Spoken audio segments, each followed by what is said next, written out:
Assalamualaikum warahmatullahi wabarakatuh.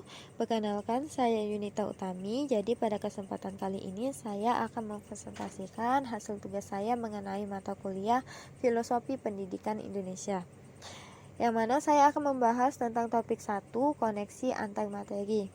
Jadi saya telah meninjau ulang keseluruhan materi yang berada pada topik ini untuk membuat koneksi antar materi sehingga dapat disimpulkan penguasaan materi tentang perjalanan pendidikan nasional. Refleksi setelah mempelajari materi pada topik 1, saya menjadi paham mengenai sejarah dan perjalanan pendidikan di Indonesia, baik sebelum merdeka hingga setelah kemerdekaan.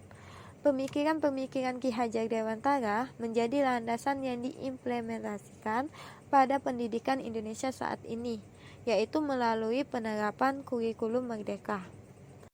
Menurut Ki Hajar Dewantara, pendidikan sebagai tuntutan, yaitu tuntutan dalam hidup tumbuhnya seorang murid. Seorang pendidik harus menuntun tumbuh dan hidupnya kekuatan kodrat yang ada pada anak-anak agar dapat memperbaiki dan menumbuhkan kekuatan kodrat anak untuk dapat mencapai keselamatan dan kebahagiaan setinggi-tingginya, baik sebagai manusia ataupun sebagai anggota masyarakat.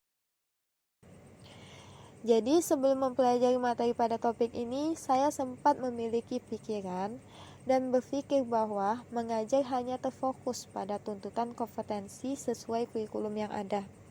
Pola pikiran ini sempat membelenggu saya dan membuat saya berpikir bahwa guru hanya bertugas sebagai seseorang yang mentransfer serta memberikan ilmu yang dimiliki, sehingga saya hanya terfokus pada mata pelajaran yang saya pegang, yaitu mata pelajaran matematika.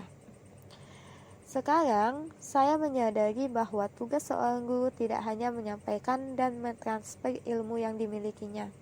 Namun, guru juga berperan dalam mendidik dan membentuk karakteristik peserta didik. Guru harus dapat menciptakan kegiatan pembelajaran yang menarik dan memberikan ruang keterlibatan atau kolaborasi untuk semua peserta didik dalam proses kegiatan belajar.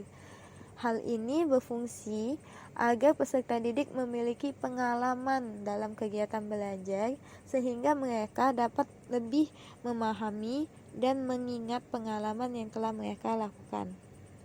Merdeka Belajar memberikan kebebasan kepada peserta didik untuk mencari sumber pengetahuan dengan guru sebagai fasilitator. Setiap peserta didik memiliki potensi masing-masing dengan keberagaman keunikannya tersendiri. Dengan memahami hal ini, guru dapat membantu peserta didik dalam mencapai kecerdasan batin serta menanamkan profil belajar Pancasila yang akan saya terapkan di kelas agar mencerminkan pemikiran Ki Hajar Dewantara, yaitu pertama, memberikan contoh yang dapat diteladani oleh peserta didik. Contoh ini dapat berupa kedisiplinan dalam hal waktu maupun kebersihan. Yang kedua, berusaha memahami keberagaman dan keistimewaan yang ada di setiap peserta didik. Karena pada kenyataannya, setiap anak memiliki potensi dan juga keunikannya tersendiri. Yang ketiga, memberikan ruang dan kesempatan kepada peserta didik untuk dapat terlibat aktif dalam proses pembelajaran.